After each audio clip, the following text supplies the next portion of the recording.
Next Play Investors.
What's the next play?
What's the next? Welcome to Next Play Investors. It's the Sunday show where we talk about everything from investing, real estate, cryptocurrency, the stock market, how to make money doing with your credit cards, how to be able to build your credit. Everything is about building generational wealth and being able to, be around a group of friends that are talking about positive things and things that are actually going and being put into action. The new phrase for now on Next Play Investors is stop drifting. We may get into a little bit of it tonight and explain to you what stop drifting really means. But it's a really important thing. If you was here the last time we met, you would actually understand exactly what stop drifting is. But we're going to talk about it. We'll get into it a little bit again this Sunday. We want to invite you out every Sunday between 7:30 and 9, where we all the investors get together and we meet up and we talk and we go over what's going on in the market and what we can actually teach and learn from each other, from learning how to use your credit, learning how to actually get investments, learning how to just make passive income. We invite all of you out and hope that you come back out again, join the group, check out the WhatsApp chat, whatever's going on, so you can stay informed, because we try to stay informed with each other and we hang out and kick it and do a lot of different things to be able to teach each other how to invest. We thank you for coming out again tonight and hope to see you again. As always, what we do here at Next Play Investors is this is the beginning of the show to give a layout of what's going on. We're going to go over to the other people and see what's going on and see exactly how they feel about some of the things that are going on in the market, in the world, and in the investment space. It's just a conversation. You should join in, check it out. Next Play Investors on Facebook. Check out the YouTube. Either way it goes. But let's go over here and see what's going on and find out exactly what everybody's doing. House 12 years ago, my it was 5.25. So but then that was it. You know what I'm saying? That was the going rate on the interest rate. I mean, my credit was decent with the FHA loan, but if I could get like a 3, I wish I would have got like a 2% and then been able to pull some money out of my house. But I'm not pulling anything out. I'm using a HELOC. All right. Well, I wanted to let y'all know That's why you're doing a live. HELOC. Yeah. Okay. Okay. Now, okay, gotcha. I just want to let y'all know we live. Hi, All everybody right. All doing? right. Okay. Oh, we good, man. Good. Glad All to be right. Doing one. excited to be back, man. Hey, man. That's a good thing. That's definitely a good thing. Yeah, man. After Super Bowl, and then man, it seems like we've been away for a while, man. I know. Only a week, man, but it does seem like we've been away from the show for a month. Hey, It seems like it, man. I'm usually talking to you guys and bouncing stuff off you guys, so hey. Hey, man, that's why I tell everybody. I say all the time, man. Like, it's a great, beautiful thing to everybody show up and we can keep this going. We going on year 2, so we gonna do some big things later on this year. We gonna do some big things later on this year, man. I gotta give Sam credit though. I'm gonna start the show off, you know what I mean, and I'm gonna go ahead and I'm gonna actually give Sam all this credit that he actually got to get off the top of the hour. We gotta start with that off the top of the hour. All right. Alright. Come on with it, So, then. Mr. Sam. Mr. Yes, sir. Sam, you slammed this one out the box, brother. I'm gonna go and tell you slammed this one out the box, brother. As you can see, the shirt today says what? Oh, yep. Stop drifting, baby. Stop drifting, right? There you go. Yes, sir. So my boy. You already know what we finna take this one too, don't you? Oh yeah, my boy, Mr. Hill. Hey, I tell everybody. When I say everybody, I want to say everybody. Everybody in Next Play, listen. If you do not go and read Conversations and Outwitting the Devil by Napoleon Hill, yep, you will never win in life. Wow. You will never win in life if you don't go and read this or listen to this book. Wow. When I say, if you don't, and I'm going to say it one more time, make sure everybody hear me.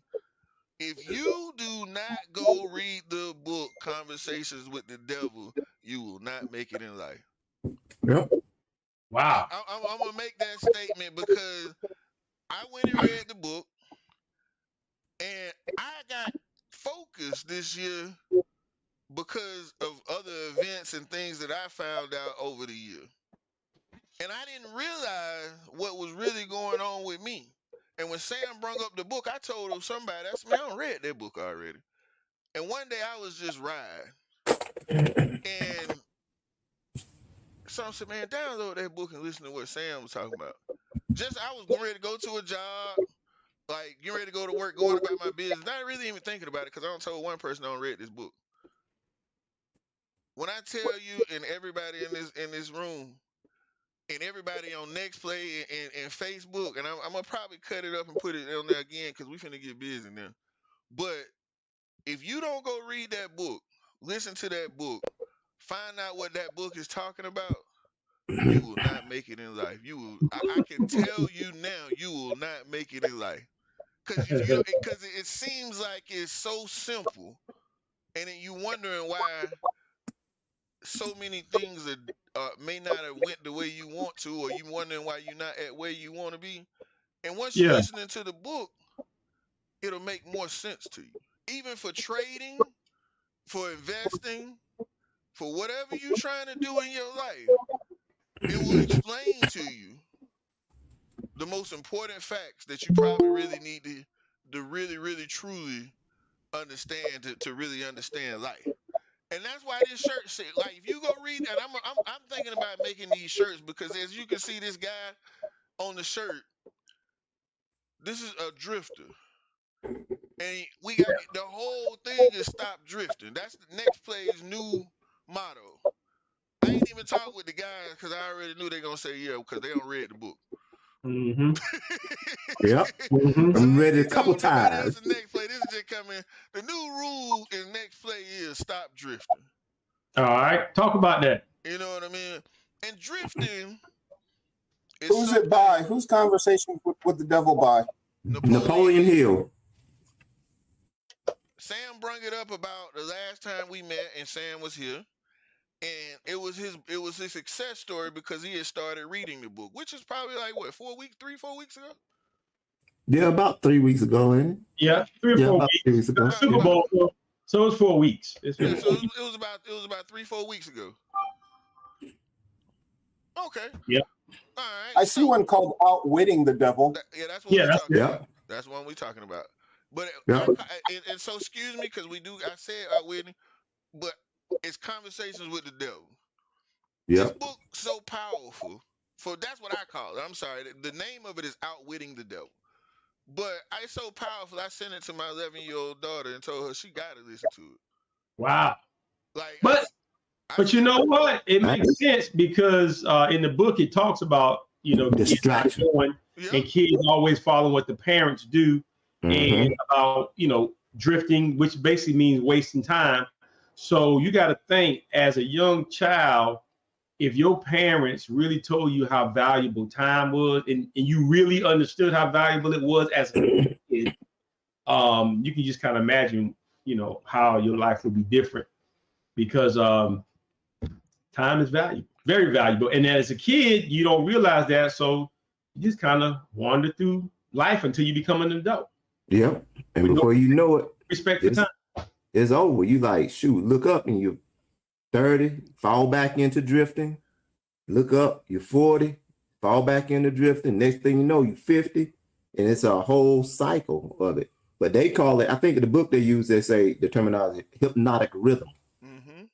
But see, Right. okay, so this is where we're gonna get into it because hypnotic rhythm. All right. Now think about it. Think about this though. We as black people have always had rhythm and soul. You see what I mean? And this is where I was gonna take this. So when we look at the situation after you read the book, because I don't want to tell too much of it because it's gonna make people not think they know what they're talking about, and they ain't gonna go read the book. You see what I mean? But the hypnotic rhythm, it goes back into manifestation. It goes back into faith of the mustard seed. It goes back into all these different situations. We can control the hypnotic rhythm.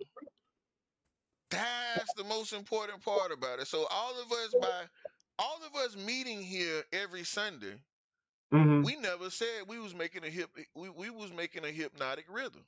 But that's what has happened. The positive things that have came from NextPlay for the last year and almost a half. It came from the hypnotic rhythm of us meeting here on Sunday, talking about these things, about investing. Everybody on here learning and doing things and having other people to talk to. Everybody on here applying and using what we're telling and showing, and people have come and joined just because of the rhythm. It's a positive hypnotic rhythm, or you could have had a negative one. But that's the whole thing about drifting. That's the whole thing about drifting. And I think Reggie just put the link in so nobody can say they got to pay for it. Uh-oh. There you go. And look, and he just gave the YouTube link. So if wow. you see that, you got the YouTube link and the free link. I'm gonna post it in the group. That because I wanted to hats off to Sam. I think that book further changed my life and set me up to understand a whole lot that I didn't understand. I thought I knew. But after reading that book, I realized, after listening to that book, I realized, man, I don't know shit. And I'm gonna say it like that. I don't know shit. You know what I'm saying? Like, and I want everybody to go check that book out. You know what I mean? That has that has a lot to do with everything. I mean, after you listen to the book, you really understand if you make it or not. You don't have no excuses after that. Right. You know, Right. I'm on my second listening, and I know what it say, but I'm just listening so I can keep understanding. Oh yeah, you'll pick up something different every time you listen. Definitely. Yeah, Definitely. yeah. So but And you'll be more aware. Like I know Stacy is. He's more aware of it. I'm more aware of it. Franco looks like he's more aware of it. Of your time. Your time, you got to be aware of it, and you got to be in control of your own time. You got to, because if not, you fall into it, and when you lose it, it's gone. And that's the whole plot of the enemy, to have you waste that. You can't get it back.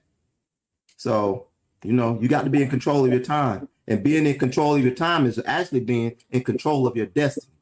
So and that's the thing. Like, and we don't need, like, the craziest part, the whole point of it being the devil, that's when it gets deeper. To realize that the whole part about where the devil plays into this, that's where it gets deeper, because you get to start to understanding why time is important. So that's why I say, like, and when you realize that these things happen, and you always thought it was nothing, you thought it was you thought it was just how life went, but time is real important. Like time. And it's interesting. This book was written in the 30s. Right. Wow, man. And it still holds true to today. All the stuff he was talking about, almost 100 years ago, is relevant right now in your life and can help you in your life. And all the distractions and everything that we have now wasn't even present then, and it still holds true, but we have more distractions now than then. So yeah, job is even easier to get distracted and fall into the hypnotic rhythm. Right. Not so. Right. I mean, it's even harder. Yeah. And the things that they even talked about on there about, like, the crazy part is it touched on so many subjects. Like he said, this book was written in 1930. And it touched on so many subjects of how things have moved over the years and stayed the same at the same time. So as we talk about financial porn and how it's affecting the markets, I want you to, that's why it's important to read this book, because you'll understand how to keep focus on what's actually important and what's not important. You'll be able to separate the two by being able to do the main thing that the Creator gave everybody, the ability to think. Thinking is the way out. That's the craziest part about it. But that still falls back into, we were talking about the mindset, same thing. Yeah. Thinking is what makes you win. I mean, thinking is like, and that's why I say I don't want to give away the whole book. But well, I think it's more like not thinking like others is what sets you up. That's interesting. I'll tell you what, though. As far as thinking is concerned, there's not a lot of people, especially in this country, that truly know how to think or think for themselves. As a matter of fact, critical thinking is not taught in I believe it's like 48% of the schools.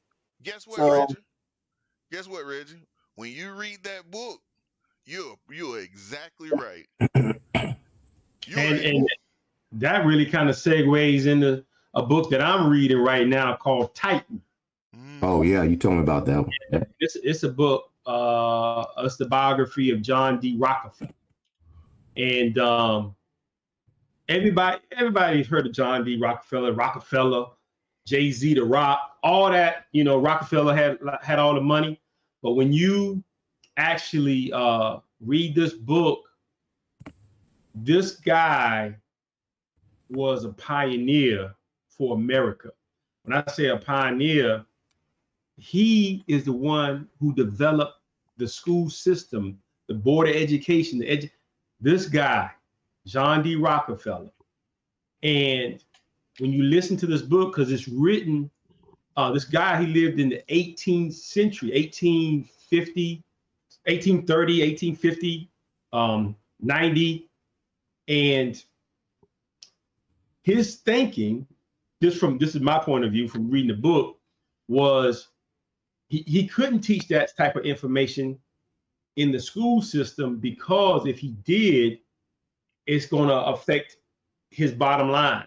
So he basically looked at the United States and said, this is, and it's still, you know, this country is owned by families, and the Rockefeller family is one of the families that the United States is paying, because the federal government is just a bunch of families. It's not a government institution. So we're still paying interest to that family from the stock market crash when they bailed out around the 1920s. We're still paying interest to that family. But he couldn't put that information in the school system because people will wake up. They would wake up from that hypnotic rhythm. And you notice, like, he was a philanthropist at the end, where if there was a pandemic that came out, he had research centers built. He would donate millions of dollars to these things, because you got to understand, from his point of view and how he was looking at things, if my nation is dying from a disease and I can help them, I'm going to help them. I'm gonna get this nation back up. I'm gonna donate to these different types of facilities. He donated. A lot of people don't know that his wife they created Spelman College. His wife's last name was Spelman, and they named Spelman College here in Atlanta after her. They donated to the Morehouse College, colleges in Alabama. Got to check it out also, the Titan. And it would take you back in time, and you will see that the United States is not that old, right? You will see like how the J.P. Morgan and Chase, they were buddies with Rockefeller. You got the Rothschilds, you got the Vanderbilts. There's another steelmaker, I can't think of his name right now, but all these families, man, they control the United States at one point in time. And there was uprisings and things like that, you know, back in 1900s. But you got to check it out. A good book. Good book. And to add into that, well, we can get it right. It hits right here. Like, the craziest part, most people don't know that most of it's happened right here in Georgia. When we talk, Jekyll Island, which is in Waycross. That's Waycross, Georgia. Brunswick. That where most of everything happened right here in the state of Georgia. Yeah, Rockefeller used to come to Augusta, Georgia, and stay downtown to vacation, man. When he was having these bad headaches and these stomach problems, they said, "Oh, you need to take some time off." He would come to Augusta, Georgia, to vacation.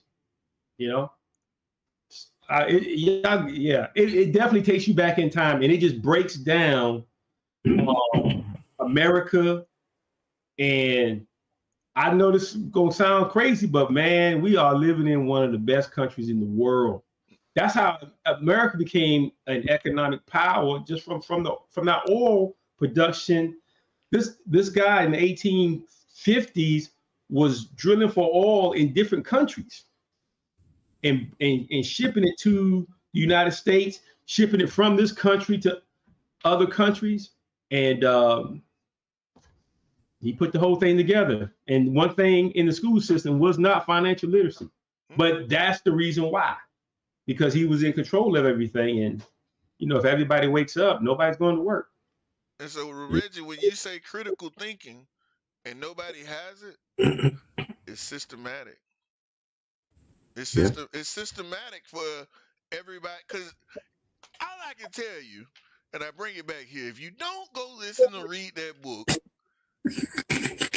you won't make it. I mean, and I don't mean to say that in a facetious manner, but it brings clarity and it gives you a lot of why. And even though it's a book that was written back then, it gives you the why. It gives you all the power of the why and how it happens. And a lot of us don't even know it happened. Like, we blame our parents, and people are always stuck saying this, and the third. My parents didn't teach them. I'm gonna put myself in there. I'm one of the ones that used to say it all the time. Man, folks didn't teach me how to do this.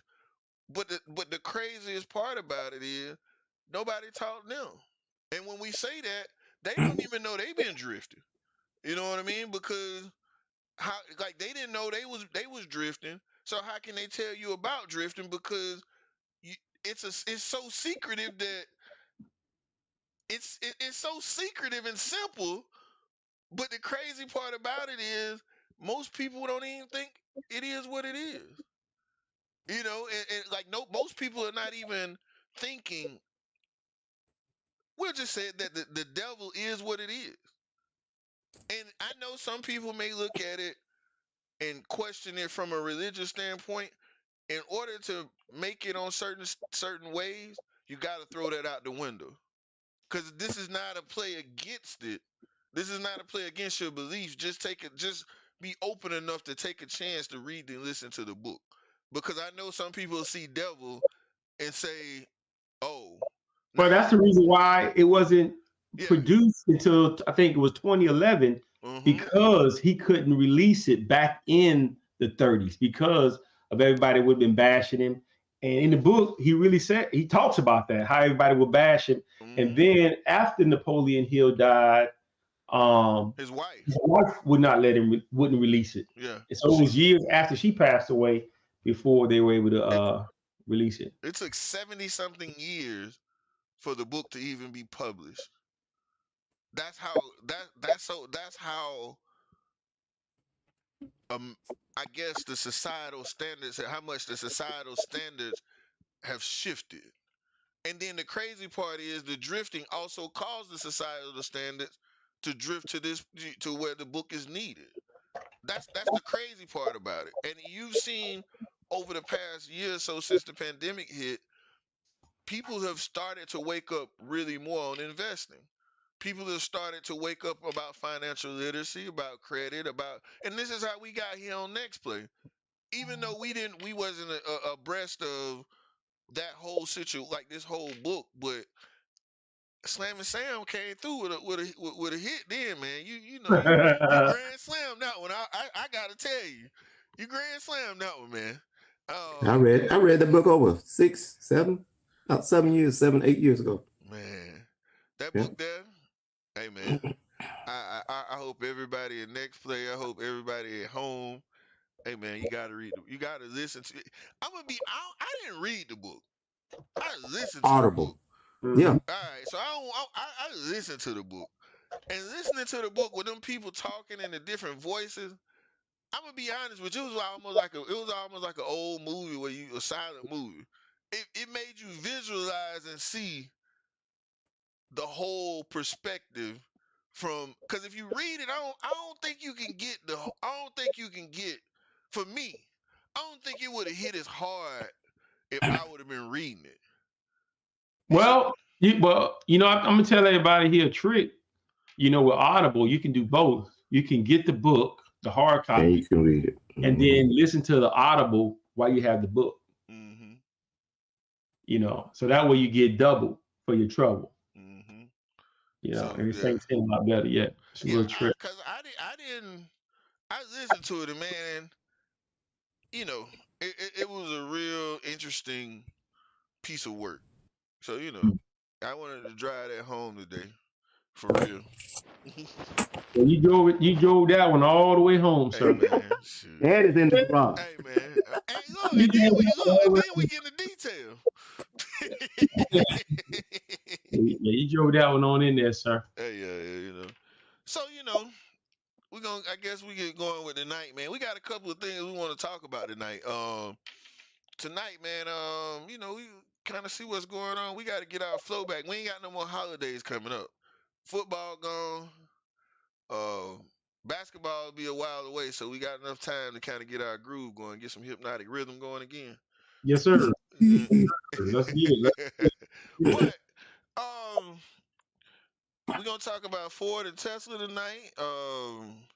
But I think the biggest thing is what has been the latest financial porn everybody has really saw. Oh man, hey, I'm the man with the scoop. The biggest financial porn, man, of this week, last week, is cryptocurrency. Everybody know that. I mean, they're just riding it. And let me tell you, and everybody know this guy's name is Charles Munger. Yeah, Charlie Munger. Charlie Munger. Warren Buffett, buddy. Now get this. He was saying that now everybody knows that he's not a fan of cryptocurrency. Matter of fact, he's against cryptocurrency. And I was listening to him today, and he said that, he thinks that the cryptocurrency is a group of people that are just too lazy to really work for the money. Now, this is what he's saying. Now, I said, now that is the pot calling the kettle black. I say, because really, if you look at it, Charlie Munger is old enough to understand the Jim Crow era. Mm-hmm. And he knows that a whole lot of financial wealth has been built on the blacks doing work for nothing, for free. Mm-hmm.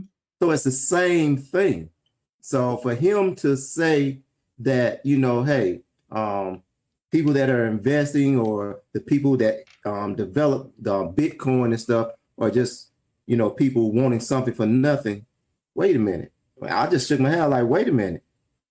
The whole United States was basically built upon getting something for nothing.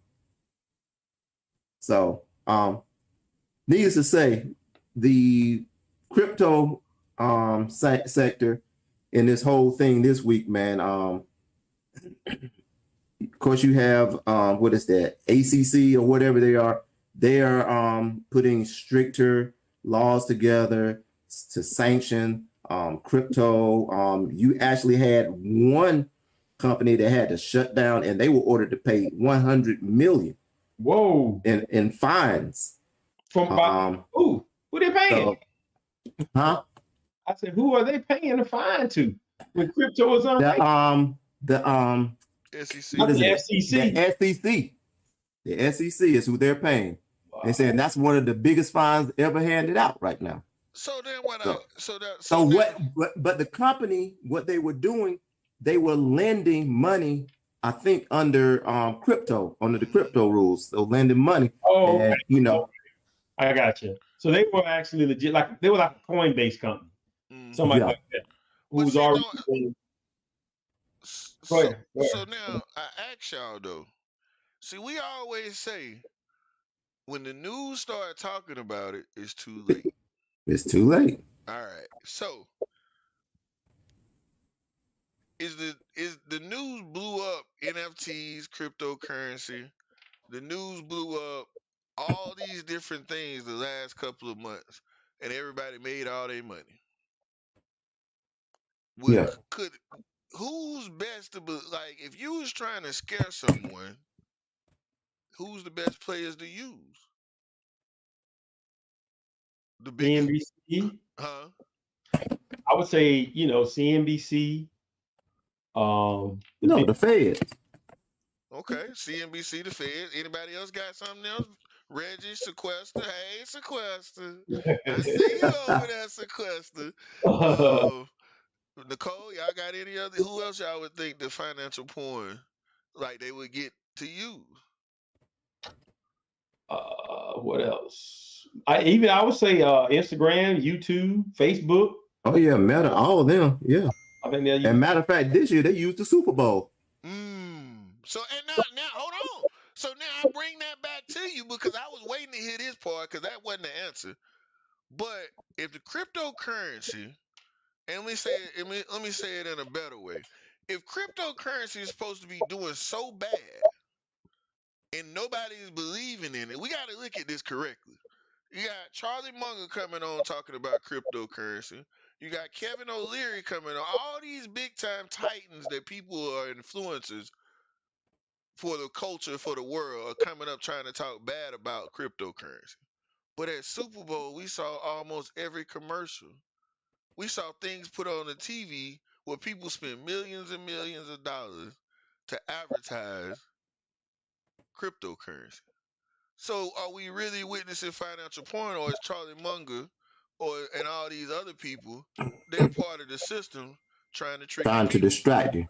Because see, the thing is, cryptocurrency is see, we got to go back to the teachings that we saw and then we brung up, and that's why I say we're gonna get back rolling.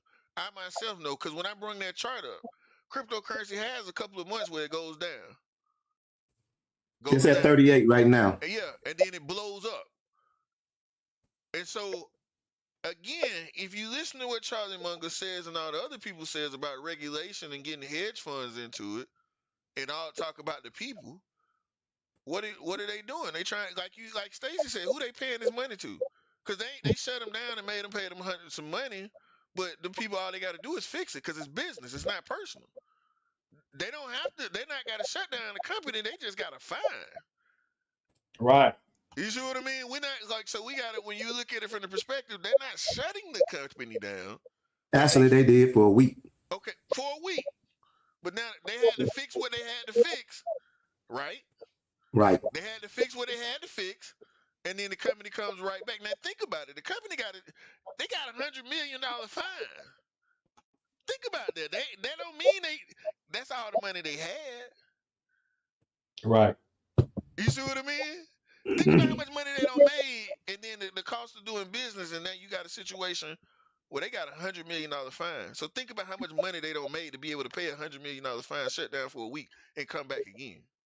But not only that, that gave them free publicity. So the $100 million fine was well worth it because now everybody know who they are and what they do. Where before you had to look for them. So was the $100 million fine worth it? Or was it financial porn to kind of get the business going? Yep, because they probably could have made $500 million off that. Yeah, man. You better believe it. You better believe it. What like you said, that fine, and back to that book I was reading, those guys were spending 300 million in the 1850s. That's a wow. Yeah, that's dropping the bucket, bro. Dropping the bucket. Nothing. Nothing. When you think about it, I read an article over the weekend. It's 2,000 billionaires. Wow. Yeah, y'all heard it right. It's 2,000 billionaires. And that's up from what in the last 2 years? I don't remember the whole article, but just the fact that if it's 2,000 folk with $1 billion, just think about the number. We ain't talking about the ones with multiple billion. Yeah, billion. We talking about it's 2,000 people with a billion, Well, we got Kanye, Jay-Z, and we only got 15. Michael Jordan, Oprah. Smith, We only got 15. Ralph. What is his name? Ralph Smith, I think his name is. Mr. Yeah. Smith, Yeah, the one that donated all the money to Morehouse. Yeah, and then you got old boy, dude from BET. yeah, Yeah, a lot. Oprah. And, you know, Like we trying Yeah. to count them up. The rest of how you can't like think about it. 2,000. Well, it's 900. I mean 1,985 more.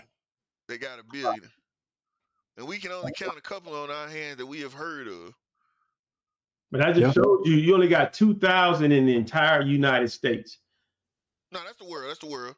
That's the world. That's So the world. but you got 7 billion people in the world. Yeah. Is that like less than 1%? Yeah. yeah, 1%. yeah. That's less than 1%. Yeah. Yeah. Yeah. Yeah. Hey, That's that's interesting. Mm-hmm. that's it. But I'm here to tell y'all we all gonna be billionaires because we rolling with Next Play. We're gonna start out small. We're gonna go with the millions first. Right, we're gonna and start then with the we'll move millions. to the billion. But I tell you what, though, we playing in the right spot. The stock market, this is where all the money's at. It is. It This is. is the financial market where people go to work every day just to make money. That's the craziest thing. It's a wonderful thing. And guess what? The What? key to it all is time. You said that right. You got that The key right. to it all is time. It's You got time. that right, bro. Yeah. You got that right. You got that right. Anybody got any success stories this week? Nobody? No, but I got another news story for you. Talk about it. Go ahead, cause no. We gotta hear this. We got everybody. We can't get away from success story. Okay. All right. We can't get away from success story because everybody gotta have a success. All right. They gotta have every. I have one. We gotta go ahead. There we go. There we go. We gotta have a Everybody. success story. Wait a minute. Everybody sit back, buckle up. And everybody mute their mics. Here we go. So listen, I told y'all I was getting my ESOL endorsement. So I am on my last and final class. What is the ESOL? Talked about the ESOL, Look here, baby. I'm a little old. Look at sequester. 24. it's the endorsement. It's just another endorsement added to my certificate. Oh, okay. All right. Girl, you got more degrees than at the mama.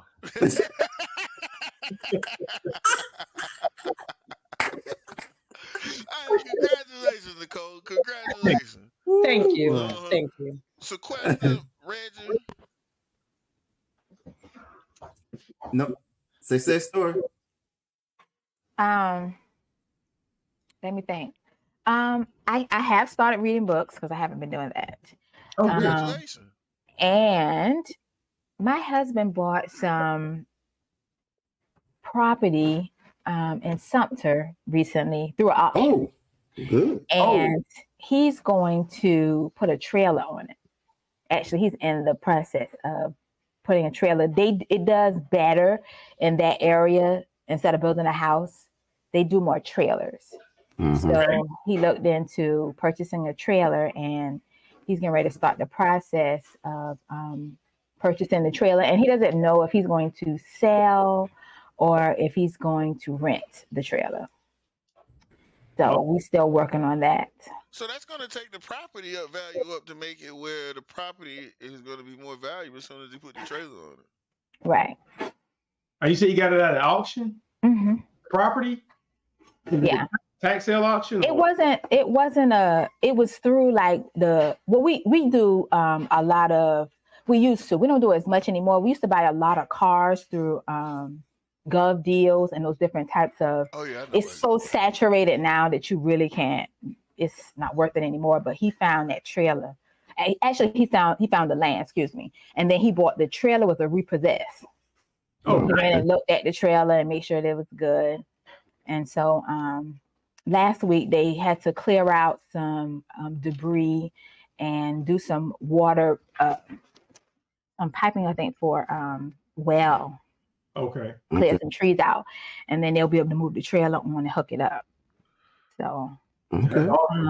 That's good. That's good. That's good with that. And we've been trying to buy some property, and it's just been slipping out of our hands. It's just crazy. Like, when I say crazy, like you look at the property and the next day it's gone, or you look at the property and you call in the realtor and the next day it's sold.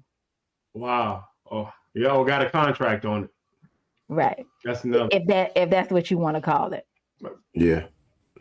So it's been crazy trying to find some property to buy, but that's kind of like where we at. With the class, Terry is teaching options all over again, because she said there's a lot of people that don't understand it that's in the VIP course. So we are going over that again. And I love it, because I'm telling y'all, options is not easy. It's not easy. Stacey make it sound so easy, but it's like learning stocks again, all over again. Yeah, it is. It's tough. It's tough to understand the terminology. It's the tough part of it. When you're used to the original way, and they use different terminologies over in the options. Yeah. Right. Yeah. A whole different type of terminology that you have to learn. And to me, it's kind of like, you gotta know it, because if you don't know it, then you don't know how. Then you don't know options. Yeah.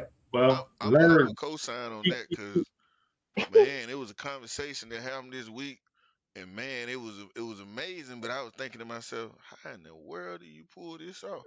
You know what I mean? Like, and that's the cool part about it. Is like, man, we got it. We like, again, like I said, I thought I knew something, but I don't know shit. Yeah, it's tough. It's tough.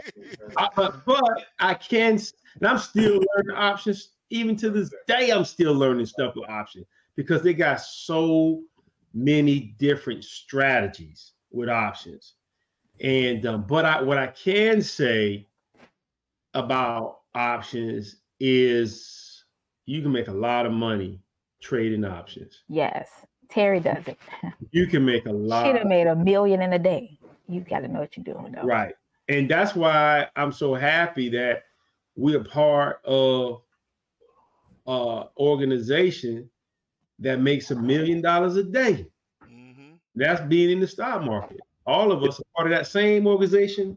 And we kind of, I ain't gonna say we got this. Yeah, we do have the same opportunity to a certain extent.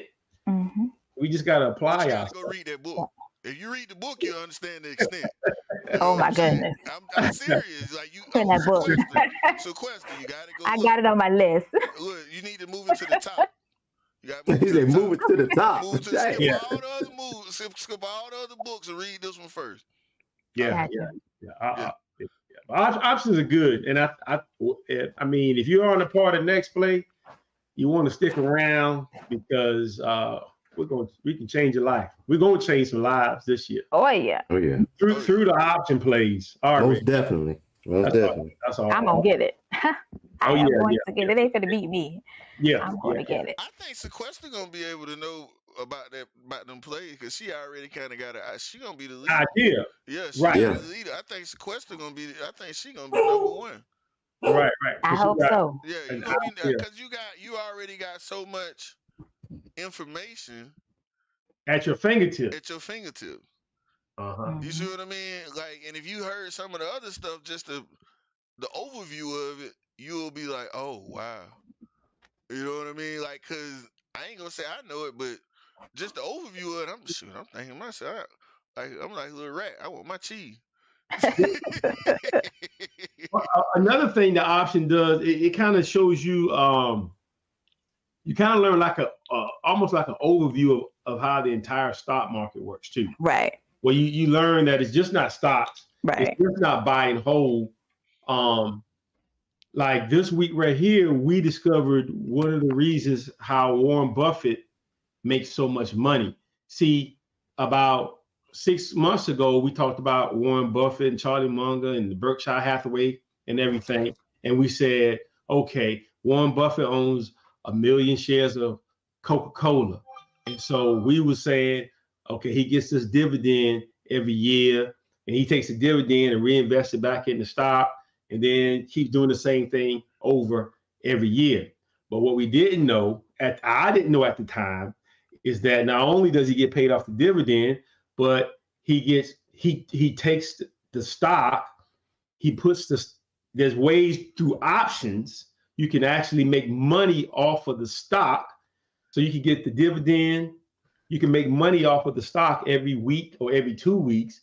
And then the sweet spot about it that we didn't know 6 months ago, I didn't know 6 months ago, is a stock could be like, okay, I do Turo, okay? And I got a couple of cars out there. So the cars are paid for, okay? But every week they go out, they come back. If they bring money, they go out, they come back. They bring money, they go out, they come back and bring money nonstop. Well, all the money it brings back is 100% profit. You could pay your stocks off the same way using options. So you can have say if you had 100 shares of Coca-Cola and all of them are paid off, that means you owe nothing on them, okay? And then if you invested, say, $2,000 in these shares, but they're paid off, you try to get your $2,000 back out of Coca-Cola, you can put option plays on Coca-Cola until you get your $2,000 back. So now you hold. So you got your $2,000 back, you still got the shares of Apple, and so you can still get paid. You're still gonna get paid dividends every year off of Coca-Cola, but the entire year you have Coca-Cola, you could be putting option plays on them and generating income. And they got guys out there, that's all they do. So it sounds like you gambling on your own stock. But it ain't gambling. But it ain't gambling. I mean, I'm just saying, sort of layman's terms. You basically using your own stocks as leverage, and you're making money off of them. Yeah, that's the same thing that the pro athletes were doing. They're betting on the games they were playing. Right. And so it's kind of like in Vegas, you got the house and you got the people on the other side of the table. So when you're doing options, when you're selling options, you're the house. So you're the dealer and you're dealing to the public. And your chances are 70% to win. Yes. Your chances are 30% to win. So being at an advantage is good. So she's doing the right thing. I tell you that. Yeah. Yeah, man. We're gonna be rich. We're gonna be rich. and that's gonna be the craziest part. Even here in the preliminary, the fact that you can guarantee you can compound interest your money every year. Because that's the first thing when I heard, like, just going over, just hearing the pitch. It was like, man, you can compound interest your money every year with no real threat to taking a loss. Mm-hmm. Yeah. Like you can play it safe and be able to reach that destination. Yeah. Without having to risk, make your risk you can reach a destination without having to make your risk go up. Mm-hmm. Just by knowing how these plays work out. That's why it's called next play. Because if you know the plays and how they work out, you can take nothing and flip it to amazing numbers just by being disciplined and keeping it real, real simple. That's the craziest part. You don't have to go out here and try to get a whole I gotta go out here and take 20,000, make 10,000 in a month. You ain't gotta do that. You can play with your feet. Well, now because we ain't drifting. You know what I'm saying? Like we ain't gonna drift, but we gotta stop talking like that. We ain't gonna drift, but you can put it on automatic and turn it into passive income. We'll say that. Yeah. Yeah. We'll definitely say that. Good stuff. Good stuff. Good stuff. Any more success story? Nothing. I've already mentioned my success story. I'm basically in the middle of refining and doing a HELOC all in one closing, and I'm pulling almost I believe it's like 100,000 under the HELOC that it's an open line of credit, basically. So I have that. My house is refinancing for a lower payment, and hey, everything's good under the sun right now. Yeah, that's good. Well, like break that down. How people could use their house as leverage, Sam. Okay, well, basically, what it is that if say my house, take it for instance, I bought my house for like say 130, and in today's market, my house is selling for say 100, 270. Well, that part minus the 130 is that money that's built up in my house, the equity in my house. So I can take that 100,000 and use it as a bank. That's the part what I call it a bank. So they came out, they appraised the house. Okay, appraised for this. You can have the open line of credit. Now, the thing is with the open line of credit, you don't pay anything on it if you don't use it for right then, but it's always there. So when opportunity presents itself, which it always presents itself, but you have to be prepared to, to act on it. That's just like sequester when you're saying that the house is gone by the time you guys go back. But if you had an open line of credit, you could stroke them jokers a check right then and the deal is done. If you have that money, right there for you, you can obtain it right then. You can just tell them, hey, I'll stroke your check right now, because I guarantee you, that's what they're doing. So, and instead of me going to the bank and waiting to hear back from the bank, I've cut them out, because now I have my own bank, which is my house. Now, true enough, I would have to pay back that portion of it, but I would gain everything else I wanted to gain from it. So and I'm using that house. Would you say that because you're now being a next player, you understand and you've gotten a better knowledge of how to invest and how to do everything, even if you had 100 from them, you know where to put it. Yeah, I mean, I'm gonna be honest. I didn't really learn about HELOCs till I started hanging around Stacy, and I heard somebody mention the word HELOC, and I went and I started Googling and studying and figuring out how it worked. And I'm like, this is what I'm gonna do. And luckily, I asked them. I was like, can I do both at once? And the guy said, oh yeah, you can do both. So I got the refi and the HELOC all in one deal. I'm good. So Ashley, hopefully I'll be closing like the first week of next month. I'm hoping, That's awesome, man. That's awesome. Hey, and that's what I mean by using your house as your bank. Of course, it benefits you all the way around, basically. Well, good. That's my success story. Hey, I'm becoming a bigger bank. Nice. Because I mean, all of us do it. We're already banks, whether you want to believe it or not. Everybody in here has probably loaned money to relatives and stuff like that. You're a bank, except for there's no guarantee on your returns. Right. But you becoming a bigger bank is like, hey, that's when you actually can see bigger things and you can invest in bigger things, because you have that money that you can get to and make your bigger investments and have a better return on it, actually. And that's interesting. So we can create our bank many ways. We've talked about a lot of creating banks in Next Play. And we've given so many ways to create banks. Like as of right now, we'll just keep it simple. We got infinite banking. We got the stock market. Yep. We got time. Let me flip the stock market back in there. So a lot of people, they have a lot of working people. Well, a lot of people, period, with jobs and things like that. They have 401ks. That have what is the keto? Not keto. That's a diet. What they call it, man? They got one caller start with a Cato. Kenko. Something. I don't. Like we have teacher retirement, which is like 401k. Yeah, teacher retirement. But all those are banks too. You guys use those as leverage and take loans against that money if you have, some investments you want to invest in. But yeah, man. But there's ones that start with a K. I just can't think of. Big keto. That's that old mind, boy. That old timer.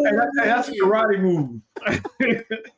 But and so now we got three ways now. We got real estate as a bank.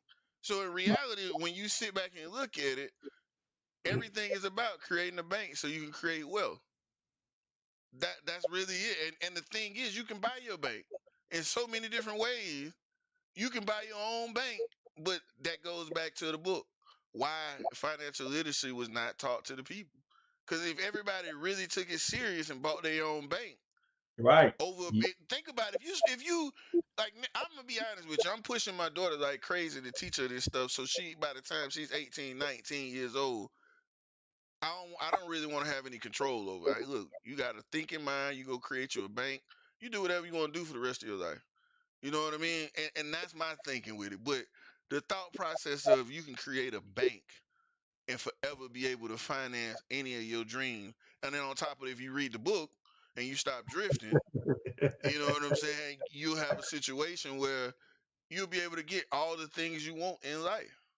No matter like, and we've been thinking it's so hard, but in reality, it's super easy. You really don't have to have no money or nothing. You just got to have the beginning of the grind and the starting point, and just stay focused and don't drift.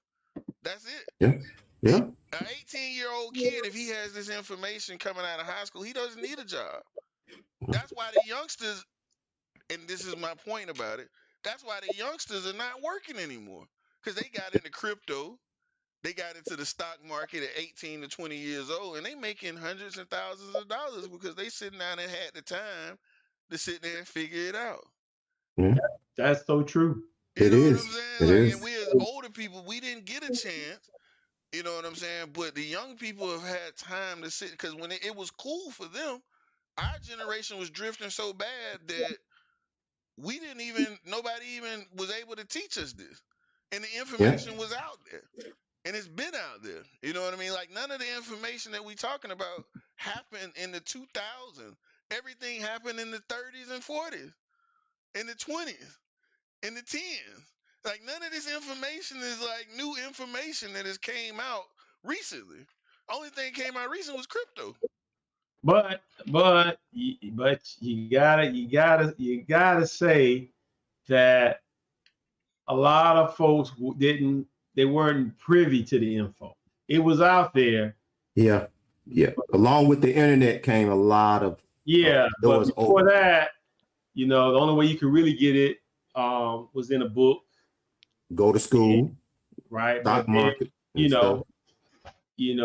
Every culture didn't have the opportunity to get it in a book, so so you can't leave that part out. But see, I'm gonna tell you something. I had this conversation in the barbershop yesterday.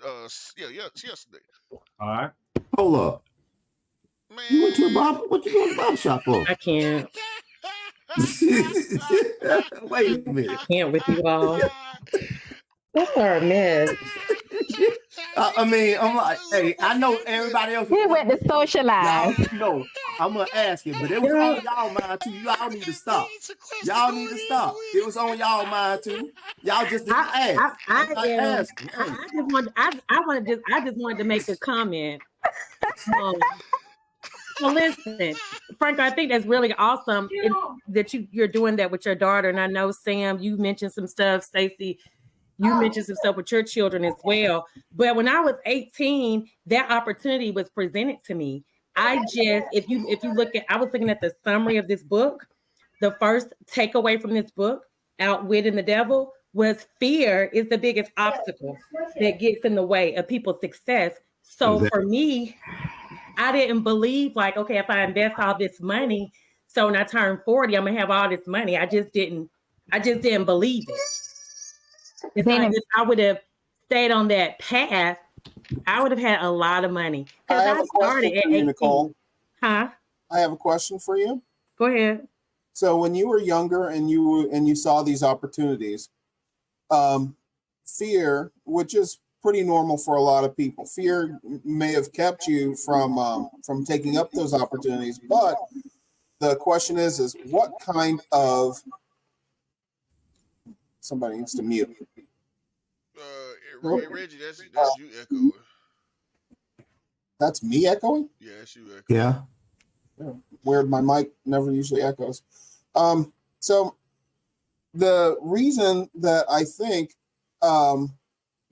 that you may have hesitated is the reason that I see a lot of our people hesitating is because we don't have the same set of safety nets that a lot of our peers who are less melanin challenged have. Let's just put it that way. Because when I was in college, I remember they were literally, when I was in college, I went to college, remember I'm old, and I went to college back in the early 90s, and they were literally giving college students Yahoo stock for free. For free, okay? I remember when they came to the campus, did a full presentation, gave everybody it wasn't a ridiculous amount, but it was absolutely free. And the thing is that, number one, we were in college and we still didn't have the financial knowledge to know how to act on that. So most people are like, hey, the stuff's worth $10. I got 5 of them. I'm going to get $50 and go buy some beer. I'm getting at? There's a lot of these things. A lot of them, a lot of our people, okay, are like, well, we don't see the significance of this because they never had parents, cousins, aunts, grandparents, things like that actually owned stock that knew what the significance of it was. And the other thing is, if I can get $50 now to help pay my phone bill or help pay my rent or whatever, I'm going to cash that out and take that $50 now so I can take care of this because they don't have the safety nets and they don't have the ability to take those risks under the understanding that if I fail, it's okay. My parents are going to give me a place to stay. My parents are going to, pick me up by my own bootstraps, things like that. And that was my, I'm sorry, that was my safety net.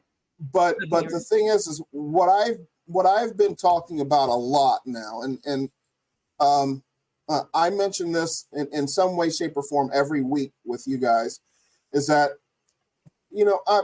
I kind of been there and done that with a whole lot of aspects of money and of assets. Okay. So, it took me a while. It took me a while outside of college. I did not learn this in college. I was in my mid-30s by the time. But the whole aspect of using compound interest in your own favor, of buying assets, all those things, the basic things that we all ought to know and should have known, especially going to college. But because because many of us, okay, Atlanta is an exception. But remember, I'm not from Atlanta. Mm-hmm. And many of us growing up are first generation college students, first generation going to do these things. So we didn't have people that understood, hey, if you're given a stock, hold on to it. Or if you have the ability to open a business, go do that and take the risk. Okay. So there are a lot of people out there that did not have that safety net. Atlanta is an exception to the rule. This is the only place I've ever seen generational Black wealth. First place ever. Okay. There might be some places elsewhere, but even in Chicago, I didn't see it. So the thing is that with what we know now and the situations that we have now, I don't beat myself up over the fact that I was given Yahoo stock and I lost track of it. I really did. It was given to me, but at the time I did not know what the significance of it was. And I was in school. You got to understand, I'm a President's Scholar. Okay, I've got ridiculous SAT scores. I've got an IQ that's pretty high up there. Okay, I'm literally a Mensa dropout. Okay, so I'm smart by most people's standards, and I didn't know why. because of where I came from.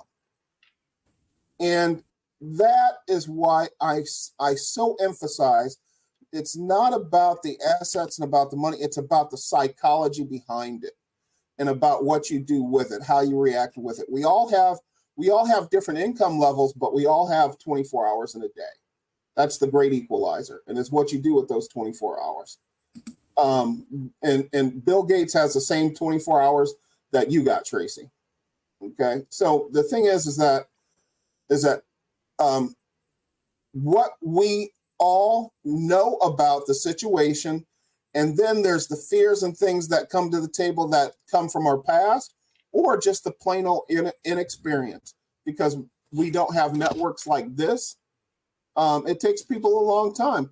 Who is Sequester? Are you the youngest person in this network? No, I am. Anyways, what I'm getting at, what I'm getting at is that you know, if there aren't, it takes a lot of living just to get to this point where you are aware that you've made so many mistakes in the past, and it's and now you're in a situation. Okay, now what can I do about it? What can I do from here? What can I do from here? Stop drifting. That's a great answer, Franco. So you know what, Reggie, I know you always say, I know you're not from Atlanta, but excuse me, Nicole. I don't want to cut you out, but I want you to say, Reggie, everything you're saying is right. So that's why "Stop Drifting" is the official next play phrase. Because Reggie, let me turn my camera on. Reggie, everything that you said was you're definitely right, brother. With everything you're saying, that's why "Stop Drifting" is what all of us got to do, young or old. That's why it's so important to learn that, read that book. We got to stop drifting, because now we got the information. And as one person told me a long time ago, and he said to me, and it was funny because I thought I was, he said, man, you got to take action. And so, you know, it's a situation of, that's the thing. Now we equipped better than the ancestors. We can't, like, that's why I was getting back to the barbershop thing the other day. Like I tell anybody now, we gotta stop thinking about the past and start thinking about how we get the focused on the future and stop using it not as an excuse, but having it even come up in the conversation, because that's the devil. That, you know what I'm saying? That's the devil causing us to drift again and being able to use what happened in the past. We all came from different sectors. We all didn't know, and it took maturity to get us here. But that's why it's so important to read the book and take action and stop drifting, because now we got like everybody that's in this live, everybody that hear it on Facebook and YouTube and everywhere else, like, you got the tools to win. Like, every Sunday we come on here, every time, the long as we've been on here, and all the people that's new, everything, like, honest to God truth, it just hit me by reading that book that we got the tools to have anything we want. We can, even if we starting late, even if we starting early, whatever's going on, like the stuff that we talk about every Sunday, the stuff we talk about, the HELOC, the options, the infinite banking, the stock market, we now have the tools to win. Like, there's like, even with inflation going up, inflation is actually helping us be able to win. That's the craziest part about it. Once you really kind of get more of an understanding, inflation is actually helping you to be able to make more money, to be able to get to your dreams, to be able to change, even if you have waited to a long time. Because I'm going to throw this out here, and I'm going to shut up. Colonel Sanders was 60-something years old before he invented Kentucky Fried Chicken. and Kentucky Fried Chicken just started to slow down in 2020. You know, so that's why I say we officially have the tools to win. We just got to stop drifting. That is the next play slogan. Stop drifting. I'm done.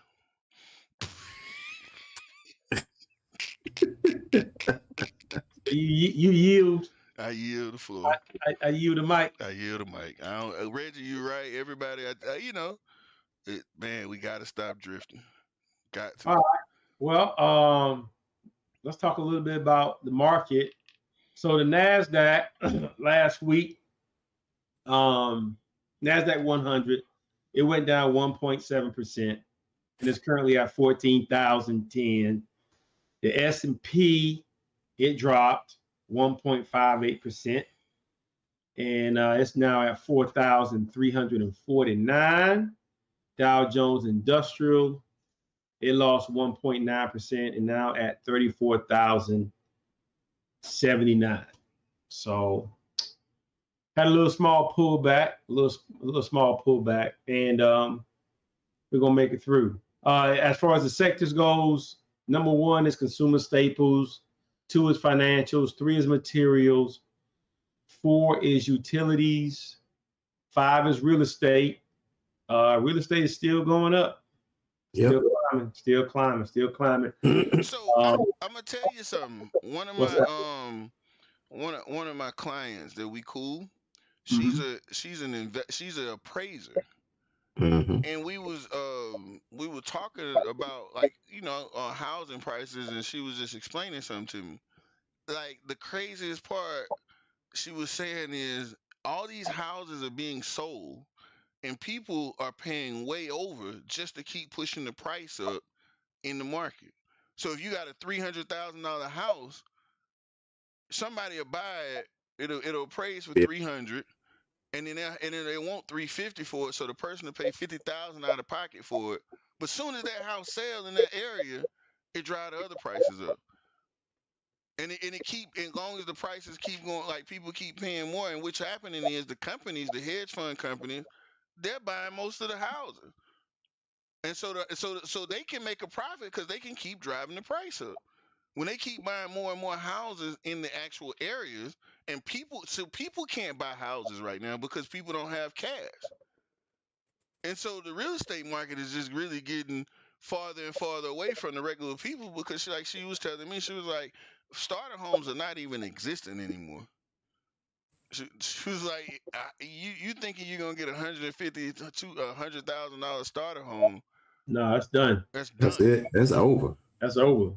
That's over. I believe I bought the last one. I saw prices in a week. I think I did. You did? You bought the last one? I bought the last starter home. No, I think I got the last one, dog. I beg to differ. You beg to differ. Yeah. But I mean, yeah, real estate's crazy.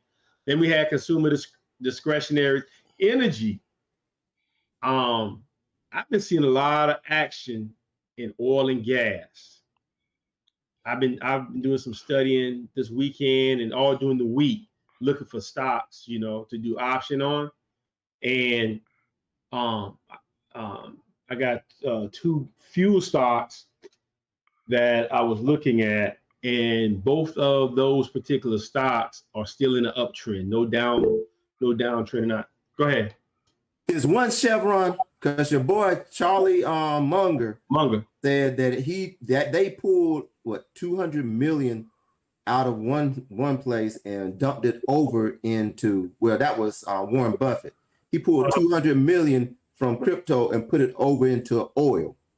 Well, and it was Chevron he dumped it into. Well, the reason, because they own a ton of Chevron stock. Let me see if I can tell you how many they own. So while he's looking for that, they own 23,123,000 shares of Chevron stock.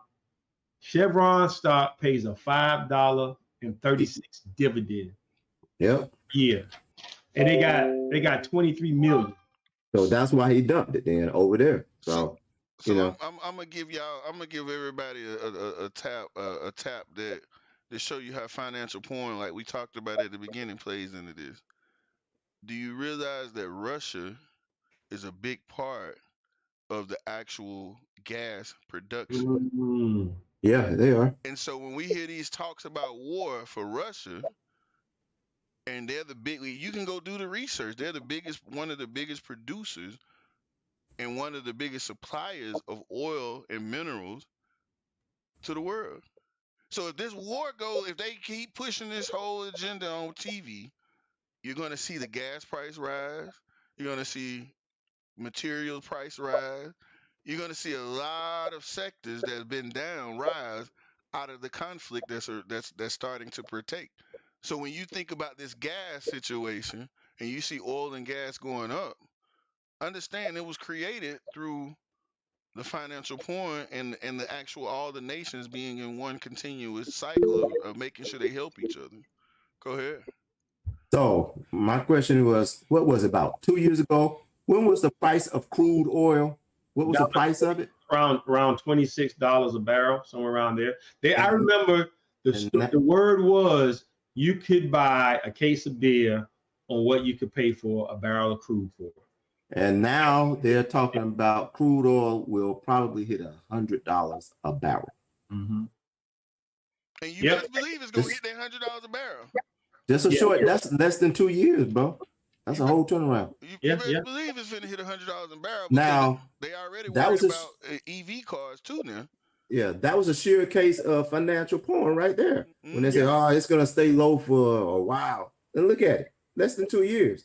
Everybody bought into it, and while we had our heads turned, the whales went and jumped back in. Yeah, bought up all the oil stock, and now look at the oil prices. Look at the gas prices. Yeah, and look at the dividend on that Chevron stock. So now we wonder. Now you go back to the beginning again. When they're not talking about it, they making money. Soon as you hear it on TV, the money's already made. So you go try to buy the stock now. You try to get in the oil now. You getting them out. You getting them out. And they need that liquidity from the man. It's bad. They need the liquidity from the retailers to dump into the market so they can get that money and be gone. Yeah, and profit is made. Go ahead, Sam. I guess he disappeared. But yeah, that's the thing about financial porn. That's why I say about crypto. Like all this stuff that we gotta even be looking back at tech. Tech been quiet for a long time. Well, you talk about tech right now. Was it energy? We got healthcare, communication services, industrial, and the last one is tech, information technology. And get ready to hit back up top. No, they're at the bottom. I say they're getting ready to hit back up top. Every time it's on the bottom, it goes back straight back up to the top. So I think Apple is down to like it's in the 160s, 160 range right now. Oh, and I'm still making a killing on energy right now. The power companies.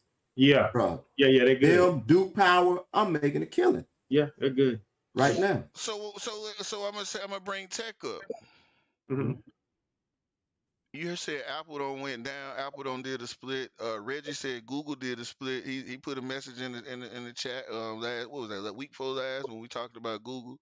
And I think it's coming up. Yeah, it's coming up. It hadn't split yet. So all these tech companies finna split. So now what we have is Apple is set to bring out all these products. A lot of these other tech companies are developing products. Mm-hmm. So the tech said by the cycle, tech probably is at the end of the year cycle this time. All the other stuff is gonna go through its cycle and get its money over these first quarter, the second quarter, and the third quarter. Yep. And tech is gonna pick up its money in the fourth quarter and the first quarter of next year. And everything, if you look at it, it's only 10 sectors. And go back and look, if you go back and study and watch how the 10 sectors don't actually all made money in the cycle. They went through all of them got their turn at the plate. All of them got their turn at the plate. And then as the cycle keeps going, they go back to the next group. They go to the next group. And you got to realize you got four quarters, four periods in a year for each one of them to actually get it. So every 2 years it's a cycle. But that's good though. That's good from a business standpoint, because if you are invested in the market, right, and you understand what's going on, that's so powerful, because you could just put yourself in position to earn income. You know this is happening, so you don't have to just stay right there in tech. You have the ability to take your assets and move them over here in the United States, greatest country in the world. So your bank continue to make money. Exactly. Man, where else can you do that at? We heard a guy say it a long time ago. They got it ain't the most perfect system, but they got the best system. Yeah. In anywhere in the world. Yeah. And I hate to bring this guy name up, but that was his biggest thing, and people used to, but Trump used to say it all the time. We got the best financial markets in the world. And when he was in office, that's all he was worried about was the financial markets. Yeah. And so when people sit back and look at it, most of the money that was created, because that's all they did during the time he was in, was worry about the financial market. And I know it's bad, but as the head businessman, the CEO of the country, it makes sense. You got to keep the number one country running on all cylinders at all times. At all times.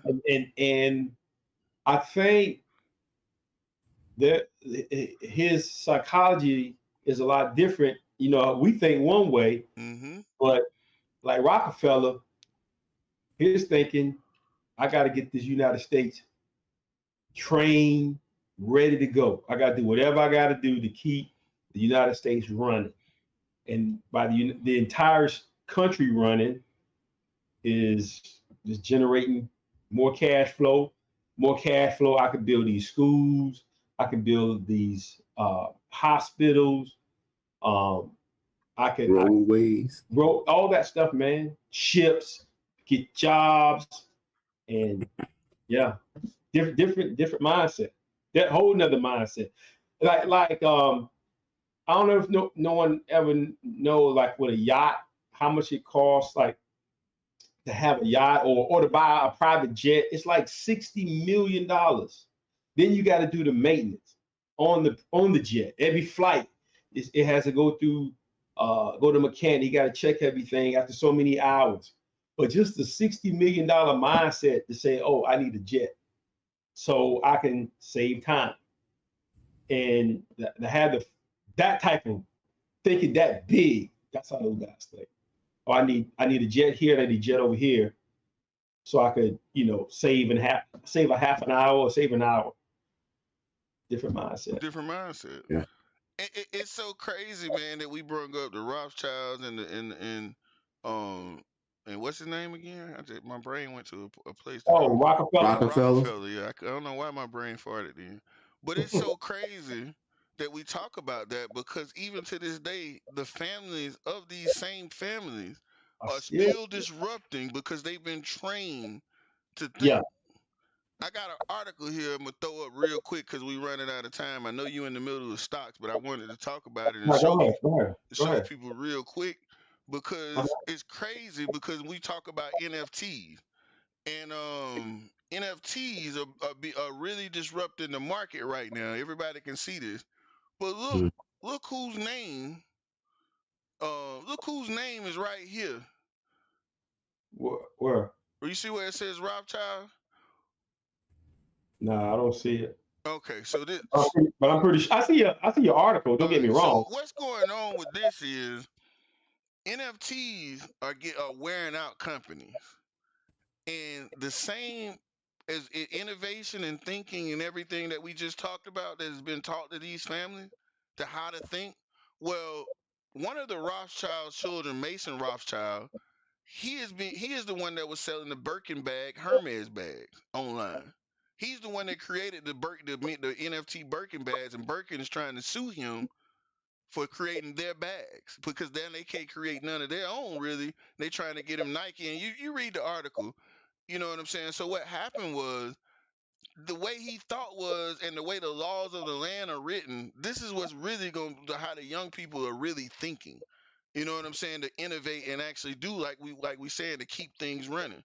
They figured out that the laws don't cover them making, changing somebody else's copyrighted work. As long as they change it, they can create an NFT, because it's not the same thing, and they creating a likeness because they're using the old ways to cite why they can.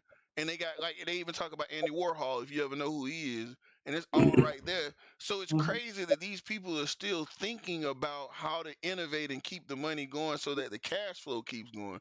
I try to post this on there, but see, what they're trying to do in these articles is trying to make it bad and demonize it to make it seem like they're stealing, but they're just being creative. And that's a part of the whole book. I bring it back. You know what I'm saying? Where you learn that people will demonize it to make you think that your thinking is wrong.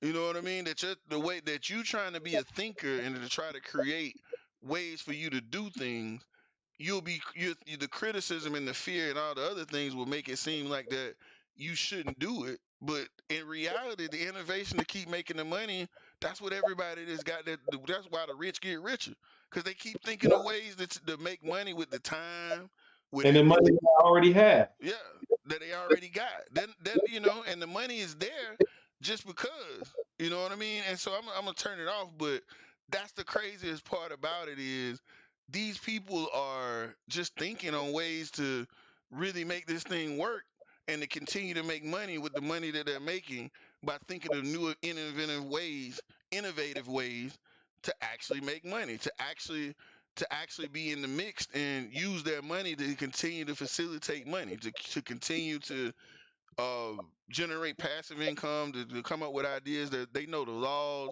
they know how to use the money. They've been taught through generations, and that's why it's so good that we hear every week, because now we can change the narrative, and that's why the young people, again, that's why they like, shoot, forget work. I go do a couple of door dashes and buy me some stocks and stack up some money, and you know what I'm Yeah. saying? And basically, shoot, I'm not trying to go to work. I sell some product, I hustle, I do what I gotta do, and I'm Yeah. still making money.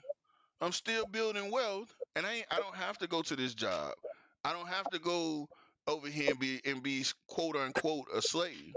You know what I'm saying? Because it's thinking. You learn this, like they get a chance to look at the cycles of the market. They get a chance to look at Bitcoin. They looking at all of it, and they just moving money around. They don't got credit right. They leveraging their credit. They're leveraging everything, and it's a really great thing. Oh yeah. Yeah.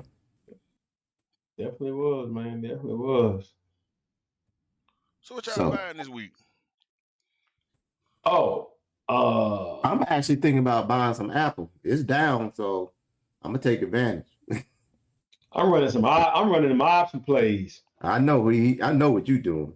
I'm running them option plays like crazy. I got 5 of them already lined up. Oh, new tip.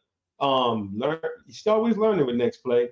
You journaling your stocks, like having a journal where you write down your plays, and then the night before you can come up with your plays. So you can actually look at your stocks and a day before prepare how you're going to trade tomorrow. Makes it a whole lot easier, because a lot of times when you're looking at the market, everything's moving so fast. But if you already know, now you don't know, but you kind of have an idea on what stocks I'm gonna trade, what looks good the night before, then the next day when you wake up, you just put the plays in and see if the market comes to you. So Yeah. journaling your stock. So, but yeah, I got about 5 or 6 plays. I'm gonna try. If the market comes, great. If it doesn't, it is what it is. Try again. Well, and also tomorrow I'll be purchasing like 100 share of whatever stock I'm getting. I learned that from somebody else. So I'm getting ready to start putting my portfolio together in hundreds shares. That way I'll be ready when I'm ready to go to meet with the mad scientists. You gonna get big faces. You know. You gonna buy stocks in big faces. Just 100. Hey, 100 shares. That's what I'm gonna get. Not 100, but 100 shares. 100 shares. Increments. That's it. 100 shares increment. Yeah. Is that space? Just on real quick, because it is at the 9 o'clock. Is 100 share increments? Has it been said that 100 share increments can really make life better? Yeah, it's been said. I don't know yet, but I'm getting ready to try it. Even if they are dollar 100 share increments, can they make life better? Yeah. Yeah. You can take $100 if you can find a stock in the right criteria. It sounds like if you buy them in 100 share increments, you can have about 100 shares at $100. You can actually make something happen if you got the right formula. Yeah, but that's where we're going to meet the mad scientists with you. Yes, sir. Yes, sir. That's the plan. That's the plan. Good deal. Good deal. The question, you ain't buying anything? Nobody? Reggie? Uh-oh. You're not buying anything this week? No, not right now. Okay. Well, let me insane. Hey. We'll tell you about next week. Yes, sir. Yes. All right, we definitely want to thank y'all for actually joining us here at Next Play on Next Play Sundays.